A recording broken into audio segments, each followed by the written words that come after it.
Hello, everybody, and welcome to a very special edition of Arts Administration, the online class. Today, we're going to be talking about uh, two things, really. This is sort of a bifurcated class. We're sort of squishing together a couple of things to make up for the break, but I think we will be able to give good coverage to each of these topics, feedback, and volunteers. So, and also we have a special guest speaker who will be showing up shortly. So to recap, last time we kicked off the last section of our course, the expansion and maturity section, and underscored the fact that as theater managers and leaders, we very much like Dr. Evil, we want to control the world that our artistic product is being created in, and provide stability for our organization, controlling the environment in which theater takes place, and in so doing, control our future. The first piece of this is house management, so managing the front of the house and concessions and the box office, and some concerns with that we went over. We also talked about customer service, because those three activities comprise the forward-facing customer service aspect of the theatrical product. So we talked about some best practices for providing that and for measuring it. The ways that we do that are through the Net Promoter Score. Hopefully, everybody did the little homework assignment. It's just a little math problem, but it's kind of cool that you can kind of distill everything that you need to know about an organization in just one question, and that's why I like Net Promoter Score. It tells you maybe gives you some clues as to where you need to focus your efforts in making things better. But I love the simplicity of it. Simple is beautiful. So the NPS score is one way of distilling all of the information, the most important information that the audience can give you about your organization. But we'll finish up the conversation about customer service, though, with some discussion about feedback and other kinds of feedback mechanisms. Feedback is a way to get information back into the organization so that we can act on it. And that, of course, is part of good customer service, is acting on the information that we get. Both the artistic and the business side of arts administration require it to grow and improve. And as you saw with the NPS homework assignments, sometimes failure is the best way to learn. Um, you know, you're so there are a couple of regular methods of getting feedback from people that we'll talk about, and the book talks about audience assessments and previews and critics and reviews. But making sure that you are making the audience happy on every possible level and by extension the community is the best way to score a win for your company. Donations and grants are great at providing funding, but if you listen to what the people in the community want and you find a way to fulfill that, your company wins. So any arts organization that has established some regular methods of getting that feedback is going to be ahead of the game. The first method of getting feedback for the theater is focused squarely on the artistic side of the product, and that is previews. Previews and workshops, they help fine-tune the artistic product in front of an audience. Typically, they make tickets available at a lower price, and that creates goodwill in the community. The director is able to gauge the energy level of the audience by just sort of sitting in the audience and seeing how they react. To see if runtime is too long, they can listen to pacing, what impact it has, where are the laughs coming, where are the tears coming. The production needs some time to gel, especially with new works. And so a preview is a really great way to get that kind of feedback. You can see what the costumes are working, what costumes and sets are working. The audience may give you clues about that at intermission. So it's important to, listen, not necessarily eavesdrop, but, keep an ear out, have conversations. Actors, at the same time, actors can be encouraged to play with the script. Because the show may not necessarily be set in stone during previews. So your actors are going to find out things that that only can arise in front of an audience. And they can also point out things that might be off, ill-fitting costumes, sets that are dangerous, that sort of thing. The book says that you should devote a third of your performance time to be previews, but I think in reality you really can't afford that if you're going to be renting a space. So the solution is, shorten your time or find free space. There is a venue in Durham. There's a retirement center in Durham that gives a free rehearsal space actually, if you do a preview there. So finding an expensive space so that you can have a place to play before the product is totally baked, because you definitely want it baked by the time these guys roll around, and that is the critics. Critics, we have a love-hate relationship with. If you're in a show that gets panned, it can seem like the end of your career, but you love them if you get the good reviews. Although, I used to love a particular reviewer in Backstage magazine because he was so unflinchingly honest about productions, and I relished getting a bad review from him or getting a review from him, because if I just didn't get a terrible review, I knew that I was doing okay. An honest opinion is very rare and very important. And as journalists, essentially, that's what critics are supposed to be. They know, hopefully, they know the worth of the organization to the community. They don't want to see your production fail any more than you do. It's 2.5 hours out of their life too. So a little mutual respect with the critics will also go a long way. Your own. So you are never as bad or as good as the critics say, which is important to remember. But the critic is there to be the voice of the audience, which you want that feedback. You want the audience feedback. So they will generally focus on the entertainment side of the business, entertainment side of the product, rather than the artistic side of why we make the product. Which is fine, but because that's reflective of what the audience thinks, you take that into account. But your own aesthetic of did we do a good job will mollify any ruffled feathers from bad reviews.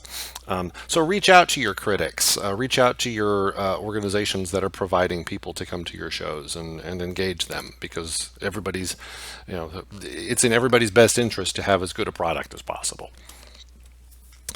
The final feedback mechanism we'll talk about is audience assessments, and this is where the marketing department kind of comes in to get feedback from the audience about how shows have gone. The marketing director should collect data whenever possible and unobtrusive.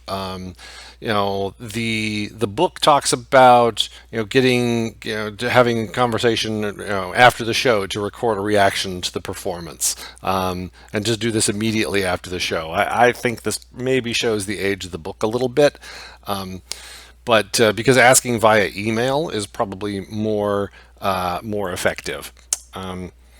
Now, comment cards in the lobby might be a good way to get attaboys for your staff, surely, and maybe some ideas as to how the production went. But definitely email and surveys is nowadays the way to go. Asking via email, especially the question, what shows do you want to see next season? Even if, just to kind of gauge what the audience is interested in. It gives you feedback, and maybe it gives you some ideas to work with. It's a win-win-win, because it also gives the audience members a stake in the season. I mean, imagine if you make a suggestion of a show to do and they do it. I mean, you're listening to me. Thank you for listening to me. I appreciate that. So that kind of asking what they want in the season, good idea. So now, for an abrupt right turn in this particular class, we're going to talk about volunteering, because volunteers are a critical part of the operation of any theater, from board members to ushers to envelope stuffers. Really, we rely on volunteers, and we rely on the propensity of the American public to volunteer for things that they want to do. Americans are very generous with their time. They understand the need to volunteer. There's some data from this nationalservice.gov website talking about national trends. So the number of hours is actually down, although more people donated in 2018 than 2016. And this is really reflective of the nature of volunteerism. Many volunteers have very busy lifestyles, multiple priorities, so they have less time to devote to a single organization or a single task. So when they do volunteer, that is a golden opportunity for us to enrich that experience and make them want to come back and spend their precious volunteer hours with us. These are still very big numbers, $167 billion in economic value. I'm not quite sure how they calculated that. I guess they figured 6.9 billion times, I don't know, some number. You do some math. Figure out how many hours they're assuming that an hour, how many dollars an hour of volunteer work is worth. Again, for the theater, volunteers are critical. For ushers, office work, apprentices, and interns, this chart is kind of a graphical representation of how volunteerism breaks down nationally. There's a lot of fundraising going on. General labor, usher, there you go.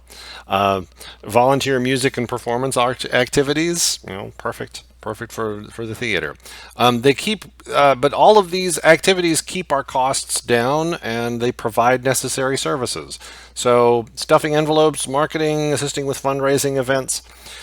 These are all great things that the theater benefits from, this free labor. Just remember, though, that we do still need to provide OSHA insurance, liability insurance, because if you have, even though they are not taking salary from you, we are still responsible for them, for volunteers when they are on our premises and doing our work. But the theater benefits also from having a goodwill in the community. The volunteer is a supporter of the theater. Outside of the scope of their work, the volunteer gets benefits. Remember the circle of marketing. We want people out there being our advocates. Repetition of our message and our brand and our name. It builds trust, which builds buyers, which builds advocates, which repeats the cycle. There's also great partnership opportunities with schools, business organizations, and civic organizations from whence all of these partners come. From where all these volunteers come from. Establishing these relationships with businesses and community organizations only serves to strengthen our position within the community. As arts managers, we know that we have to understand the people that we are managing. That's one of the central themes of this course. So let's get to know the volunteer staff, shall we? Let's figure out why they volunteer and who they are and where they come from, and what are some of the reasons they do it, and what are some of the benefits they get. They get a combination of intrinsic and extrinsic benefits, and both of these are important. Some of them get more weight depending on which group we're talking about. So you will get students who are coming in to get internship or there may be community service hours.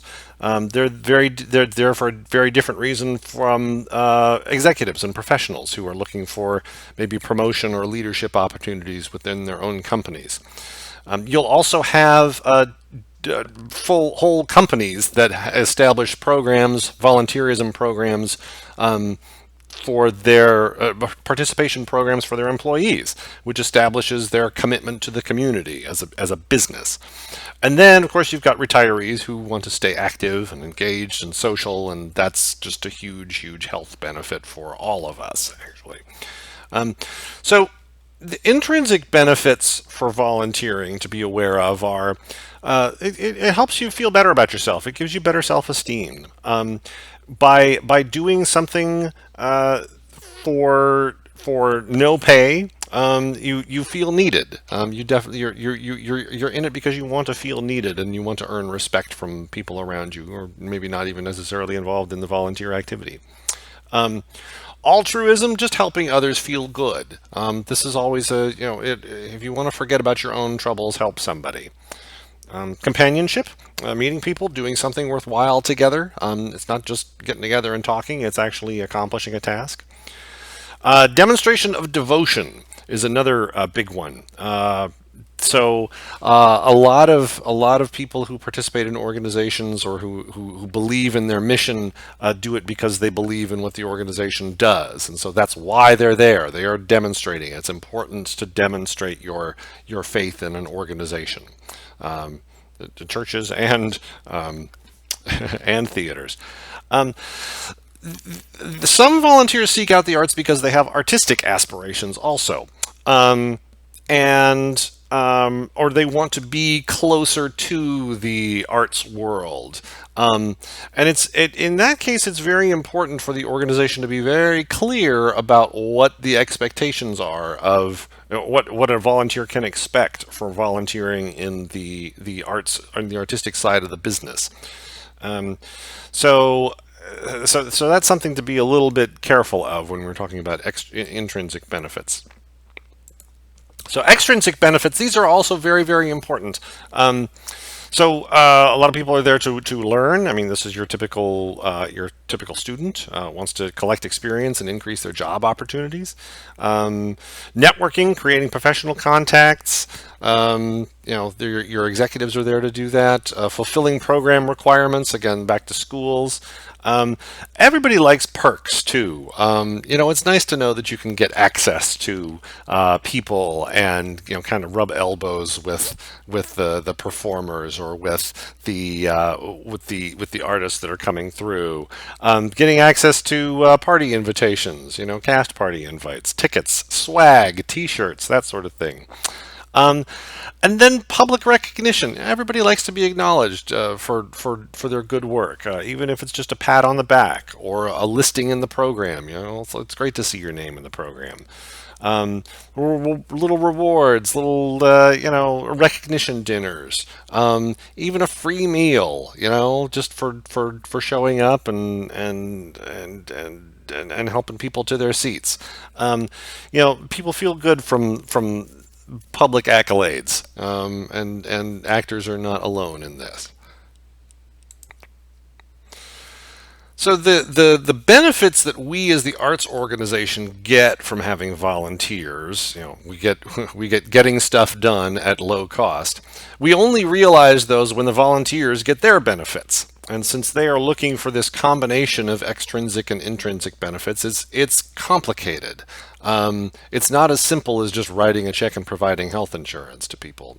We really got to figure out a good way to meet their needs. As always, the way to do this is through process. And I hope that you will forgive the next couple of images in this deck, which betray my geeky roots. So the first thing so we need to have a program that is going to provide for the volunteers and make sure that they get what they need. So get what they need. So the first thing to do is identify what your organization needs. We want to decide what we need them for. If we need them for marketing or front of house or event staffing or office work, these all require different kinds of skills. You may also need different demographics. You may need older people or younger people or males or females, so you want to identify those. Also, yes, you need somebody to take the trash out regularly, but that may not be a skill that lends itself to praise or challenges their skills. So when you're identifying your organization's needs, you want to also be sure that you are providing some value for some valuable activity that you can tie an intrinsic benefit to. So, identifying your organization's needs. Once you've done that, we need some authority. We need to establish authority and lines of communication between and among the volunteers and the folks who are managing them. You may need a volunteer coordinator if you anticipate a lot of volunteers for a particular organizational need. If it's not that large, maybe just an existing person's job description needs a little bit more fleshing out. Just put a detailed entry in there for their duties in managing the volunteers. The third thing is to write job descriptions and procedures and policies. Writing things down. We've covered this before. Write things down because that's the key to success for any organization. If you make it clear what the expectations of the position are and what the benefits that they'll receive, who they need to report to, what kind of training they're going to get in order to do this, to do whatever the task is, write it down because then everybody can refer to it later, including the volunteer. Once you've communicated what the job description is and what the procedures are, there should be a formal orientation program. Orientation, and this could be, an hour or it could be a whole day. It just depends on what the task is. But this really just takes people through what the organization is and why it needs these services. It helps volunteers by ensuring that they understand their duties and understand the procedures. And it also gives them kind of that holistic view of the organization. Remember, providing contextual leadership. That's what the orientation does. The orientation program does. So a formal orientation program is great for kind of establishing that and cementing that baseline level knowledge of how to do the thing. Probably the most important thing to do, to remember when you are dealing with volunteers, though, is the way that you communicate with them. Communication has to be constant and positive. The double-edged sword of volunteerism is that they rarely need the work. They don't need to show up on time. Maybe they need to collect volunteer hours, but they could do that today. They could do that tomorrow. It doesn't really matter to them that they show up for a particular show. So it is a double-edged sword, this volunteerism. Now, who wants a full sword with just one edge, though, right? I mean, double-edged sword is the best kind of sword. So we aren't paying them. They have less at risk. And you can see that from the previous couple of slides with the drop in volunteer hours over the past few years. It has to remain a positive experience because that is the only leverage we have in order to make these activities and these hours happen. So listen carefully when they express needs to you. You want to solicit their input whenever possible.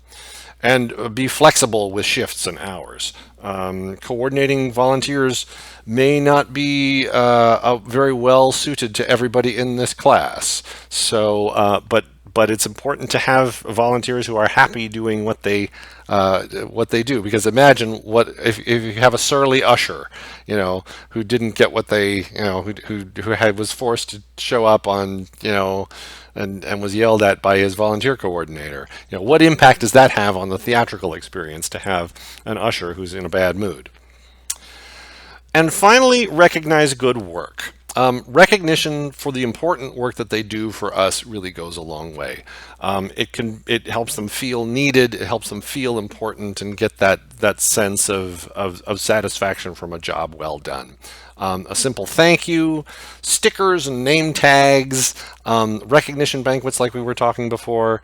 Another good one might be a Volunteer of the Year program to make sure that they're getting recognized. Being featured on the website, featured volunteers. Any way that you can possibly call out the good activities that have been being done by volunteers is a great part of any sort of preparatory plan.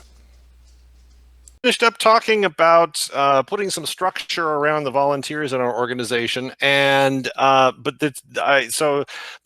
truth be told, I don't really have a huge amount of experience with how to coordinate a bunch of volunteers, but this is a woman who does.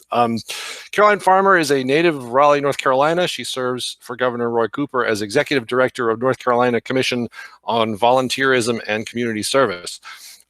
This is a great quote in the bottom of her email that kind of talks about her commitment to volunteerism in North Carolina and in general. Is if you knew what I know about the power of giving, you wouldn't let a single meal pass without sharing it in some way. And I think that's just that just kind of sums up her and her duties. But she received her undergraduate and law degree from UNC and was in private practice prior to joining then Attorney General Cooper's office in 2003, overseeing public awareness efforts statewide on topics such as identity theft, financial exploitation of older adults, and internet safety for young children. In addition to being a strong advocate and personal leader for volunteerism in the church and community, she has 2 teenage children, Kate and Brendan, and the best dog in the world, Grace. Yes, she is. She is. I love dog sitting Grace. So anyway, but anyway, please welcome Caroline Farmer. Thank you. I appreciate being here. You're welcome. You are very, very welcome. So thanks for chiming in with us here. Sure. So talk to us about we talked about structures just in our previous slide. How do organizations organize their volunteers? Do you have any examples of organizations that have done that particularly well that you're familiar with, or more amusingly, ones that have not? Without naming, I would say that I see it on a regular basis, that the ones that get someone who is a nurturing coordinator, someone who can supervise and make sure that everything that this person feels wanted, this person knows what they're supposed to do. If they weren't there, they would be missed, and that their work has meaning. And so that's an essential quality for volunteering. And I will say, as myself, I have been a very poor supervisor in the past, and I have learned from that, because when you're trying to do your own work and you need help, so you get volunteers, but you really don't have time to deal with the volunteer, it doesn't go well. You don't get a committed person from that volunteer experience, because even though they know that you need them, they don't feel like you're supervising. And so that's a key part of it. And a lot of what I've done to change that is mimic what I see out into the nonprofit world, which is making sure that there's a job description. I saw that on your previous slide. And I know it seems bureaucratic, because it is. But really and truly, you're just putting out there, this is what you're going to do. This is how I want you to do it. And this is what you can expect. Now, that seems like a no-brainer, but I got to tell you, in the volunteer world, it is really, really rare for that to happen. I would say recognition is another key thing, making sure that the volunteers know that they are important, that you know their name. So figure out a system. If you're bad with names, figure out a system so that you can remember people's names, even if they're nicknames that you give them. Just some system. Seriously, as long as they know that, when you come in and you go, hey, Joe, you weren't here yesterday, it makes a difference. So treat them like that you appreciate them being there, because they're not getting paid. So it's essential that they feel wanted and feel like they're part of the group. Mm-hmm. Yeah, I'm terrible with people's names. We all have in this particular group, this class, we all have our strengths. Some of us are more business oriented. Some of us are more creative oriented. Some of us are process oriented. Only a couple of us, I would say, are really, really well suited to managing volunteers, and giving that kind of, touchy feely sort of feedback. So, yeah. So that is I'll tell you what I did. I probably got somebody on my staff who is the touchy feely one. She's okay. Mom. She, everybody goes to her when they're upset about something. She brings in cookies for everybody. She's just naturally that person. She's now the designated person to welcome everybody and make sure that they feel at home, and to check on them when they're here and so forth. I'm more interested in the work product, because that's my personality. So, but I do recognize that needs to happen. And if I can't be it, then I got to make sure I have it in the office space, whether I get a volunteer to be that person or a coworker. Okay. Yeah. So a lot of your organizations that you work with, there are church groups, there are Rotaries, there are largish organizations.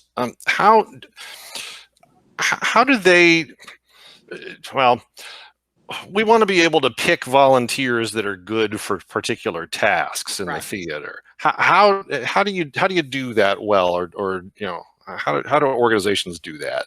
I think it's important to screen your volunteers. They need to apply, and they need to, just like the job description, you also need to give them a code of conduct for the office, and so that they understand what's going to be expected of them in that way. Um, I think picking people that are passionate about whatever the nonprofit's purpose or the program's purpose is going to really make a difference, because skills can be taught, and especially what we use most volunteers for, there can be training for it. But passion is not something that can be taught. If somebody has an interest in, like theater, in making sure that that uh, the show goes on, someone who's passionate about that is going to show up. Now they may Hmm. make mistakes because they don't have the skill set, but that goes into the training. I think passion is a big part of that. I also think it's important to know what uh, background checks are important. I know that's a silly thing, but you have youth that are sometimes involved in volunteering. And so you want to make sure that the people that are going to be engaged with those youth have appropriate background checks. You have volunteers who are handling the money. And so making sure that financially that these people, or you have systems in place to make sure that there's not embezzlement, is a concern, and something that a lot of nonprofits don't like to think about. Hmm. It's the not pretty side of volunteering, but there's lots of people who have to deal with this on a daily basis, and nonprofits are the most commonly picked on place for embezzlement because Hmm. nobody's watching. So setting it up from the get go so that you have systems is essential. Hmm. I did not know that. Yeah, That yeah, that's a big issue. yeah, and they don't like to, because nonprofits tend to be good do-gooders. They don't like to report it, Hmm. so you won't see a lot of it in the paper because they don't like to report their nice little volunteer for embezzlement. Hmm. So they just let them go as a volunteer and don't do anything. Hmm. So I just happen to, there's been surveys in the past that have um, asked anonymously, and that's where you get a lot of your information, because it hurts the reputation of the nonprofit if it gets out. So that's another reason why they don't usually um, want it in a public record. Yeah, I would imagine. I would Yeah. imagine. Yeah, it doesn't look good if a nonprofit is letting money fall off the table. I mean, even if there is a certain amount of breakage, I guess that you expect. You Yes. know. All right. Um, what do you know about arts organizations in North Carolina and their have they? I mean, they typically are not involved in relief efforts, I guess, but I know a lot of corporations have had volunteer day activities for their people. I mean, what have you seen in the arts world as regards Um, volunteers? well, I mean, in terms of, I don't deal in my day to day very often with them, but I was an art major, so I have Oh. volunteered at a theater doing background scenes, set design. And I will say that, I'm a lawyer, I'm a single mom, I have a beautiful dog, and if I'm going to leave all that to go and volunteer, it helps it is if there's clear instructions, if they're organized in the way that they schedule me, so that I don't show up and they go, "Oh no, we do need you, but we don't need you right now," and then I leave, and then I get an urgent message that I need to come back because now they need me. That it's a logistics thing, but when you're dealing with volunteers, they need to know that what they're doing and their time matters. And so there was nobody apologizing. There was nobody who followed up. No one said thank you at the end of whatever background I did. There was not any follow up, and so I think that is um, common in the arts world. That there's if they don't have good volunteer management, and the things that I've seen, at least, they have a hard time keeping their volunteers because they don't feel appreciated and they don't feel like what they're doing matters. They're just churning out volunteers rather than creating passionate, committed volunteers. Okay. All right. Good. Final question. You are deep in the midst of dealing with COVID-19 Yes. and everything that's stemming from that. What kinds of things are you seeing from volunteer organizations? How are they stepping up in all of that? The organizations themselves are stepping up beautifully. I mean, we have pop-up pantries that have been created to make sure that students have what would have been backpack buddies or some Mm, kind of school weekend supply of food, that they're having that supply of food. So we have wonderful organizations that have stepped up during this time. Our biggest problem right now is volunteers. Um, what we find is that, we're sending out kind of a mixed message: stay home, don't get near people, but come out and volunteer. It seems like mm, it's two different messages, and I think that is partly because we're not doing a good job of messaging how the volunteer organizations we're asking you to volunteer for, how you can do it safely, how it's being done, so that volunteers feel more at ease. It's the same thing with a job description. Knowing what you're getting into, knowing that you're going to be safe, knowing any anxiety that people feel, and anxiety is going crazy right now. So there's not the security of how it's going to be done safely and how I can volunteer and make a difference safely. mm. And most of the this goes to updating those materials, because you may have a job description or a patent email that you send out asking for volunteers. Well, when you send that out and it shows people surrounding a box of food, smiling with no gloves and no mask, in today's world, that sends a really bad message and nobody wants to sign up. Yeah. Versus Mm. tailoring it to the current climate. And I think that's going to be an issue for paying attention to the pulse of what we're seeing for volunteers anyway. A lot of people will commit to one day. They're not committing to doing it every week because they don't know. They feel insecure. And so I think a lot of that is how to market it, how to make the volunteers, when they do come out, feel like it is safe, they are doing good work, and that this was not a difficult task for them, and they could manage to do it again. Okay. Yeah, the safety issue is, I mean, just the safe environment is, I mean, that's something that you have to sort of guarantee as an organization just in general. And like Yes. the environment now is making that doubly difficult. So, Yeah. well, thank you for all of the work that you and the governor are doing in making this difficult time go quickly. And thank you for your input for this class. And my goal in inviting you to this was twofold, because you're going to be on the final presentation, judging these wonderful students who are watching your face now. So now they know you, and you're not a scary government official. You are, So scary. yes, very, Very very, scary. very intimidating. Yeah. Yes. I So mean, not so much. the lawyer in me just wants to throw out a few things, if you don't mind. Absolutely. Since people are thinking about this, safety, we're talking about making people feel safe, but we also need to make sure that there's signage Mm, and repeating that message when somebody arrives at a site. And this goes with theaters too.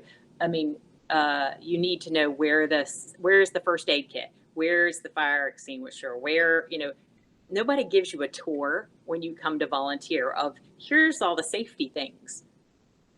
But yet it's something we should do, because if they're going to be volunteering and something happens, they may be the only one there to help. So knowing those basic things, I think it's important, for the training and having manuals and things readily available for refresher is going to be helpful for destruction of property and things that could happen along those lines. Um, uh, I I also think that doing I mentioned the background check thing, but from a legal perspective, I think that's important. I think during this emergency time, it's um, you're not seeing where youth are being left alone, so it's not as critical of an issue for theater. Though there are a lot of youth involved and interested in theater and volunteering for theater, so knowing how to address that is some of the things that I want to make sure that folks know. And I know this is a stupid thing, but insurance for your staff and your board in case they're sued. Um, Oftentimes, lawsuits occur, and lawsuits happen where, and I have been involved in these before on both sides of the fence. So it is important that there's liability insurance for the nonprofit, but also to make sure that it covers the staff and the board should they be named individually. And people forget that piece of it. And if you want people to volunteer to be on your board or volunteer as volunteer staff, it is going to be helpful for them to know that you have this protection out there. Mm-hmm. Yes, definitely. Insurance is something that we've talked about. It's part of the fiscal responsibility of a nonprofit, is making sure that the people who are managing the nonprofit and setting the direction don't get sued. So yeah, well, those are usually volunteers, and they're volunteers, exactly. So they like not being sued. right, and they've paid for the privilege of yes. Not being sued. So. Exactly. Okay. So anyway, but those are just little things that I've seen along the way that I wanted to raise up for you. Cool. So wonderful. Thank you for letting me be here and joining y'all, and I look forward to seeing everything next week at the end. All right. Well, Thank you. All right. And now I stop recording. And that will wrap up this lecture. On Friday, we're going to get into theater advocacy. There will be a class class participation quiz is due on Friday also, so look for that. You should also read Chapter 14 in the Rhine textbook. Read that thoroughly because we are going to be spending 2 class sessions on this. Now, one of those class sessions is going to be Monday, where we're going to have a featured speaker who is the excellent Heather Strickland, who is multi-talented and a formidable force in the theater advocacy realm also. You'll also have 2 questions that you'll put together for her. So that's it, and I will see you on Friday.